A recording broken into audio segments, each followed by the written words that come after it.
Ladies, इस session में हम बात करेंगे फीमेल हेल्थ की, वीमेन रिप्रोडक्टिव सिस्टम की, जो कि बहुत इंपॉर्टेंट पार्ट प्ले करता है हमारी लाइफ में और जो मोस्टली इग्नोर करती हैं फीमेल्स हमारी। तो जब भी हमारी बॉडी कुछ ऐसा सिग्नल या साइन दे जो आपको लग रहा है कि रेड फ्लैग है, नॉर्मल नहीं है, that is the high time कि आपको अपने गायनिकोलॉजिस्ट को विजिट करना चाहिए, डॉक्टर को विजिट करना चाहिए विदाउट एनी डिलेस। तो वो कौन से ऐसे वार्निंग साइंस हैं जिसमें हमें डिले नहीं करना चाहिए?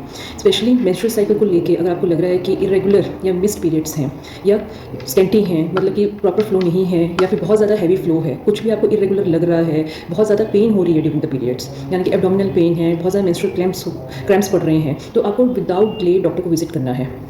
चांसेस है कि अगर आपके पीरियड्स मिस हो रहे हैं तो पीसीओडी हो सकता है। Then if you are not able to conceive, आप 6 महीने 1 साल से ट्राई कर रहे हैं बट फिर भी आप लोग कंसीव नहीं कर पा रहे हैं, तो देयर इज़ अ टाइम कि आपको डॉक्टर के पास जाना है। And then during love making अगर आपको बहुत पेन हो रहा है, ब्लीडिंग हो रही है, जो ब्लीडिंग है वो इन बिटवीन द पीरियड्स हो रही है, पोस्ट मेनोपॉजल हो रही है, तो वो भी नॉर्मल नहीं है। एंड देन जेनिटल्स में कोई भी आपको मतलब कि लग रहा है कि इचिंग हो रही है, बर्निंग हो रही है वेजाइना में, इरेगुलर ब्लीडिंग या इरेगुलर डिस्चार्ज हो रहा है जो जिसका कलर में चेंज हो सकता है, जैसे कि ग्रीन येलोश डिस्चार्ज हो रहा है, फाउल स्मेलिंग है, स्मेल आ रहा है उसमें से, एंड देन पेन तो हो ही रहा है, देन ब्लिस्टर्स हो गए हैं, बम्प्स हो गए हैं, सोर्स हो गए हैं या इन्फ्लेमेशन हो गई है वेजाइनल एरिया में, so that is also red flag.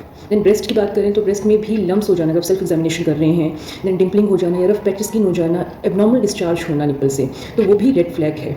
Then pelvic या फिर एब्डोमिनल एरिया में आपको अगर पेन हो रहा है, बहुत ज़्यादा पेन हो रहा है, मेंस्ट्रुअल क्रैम्प्स पड़ रहे हैं बहुत ज़्यादा, तो वो भी रेगुलर नहीं है, डॉक्टर को आपको दिखाना चाहिए।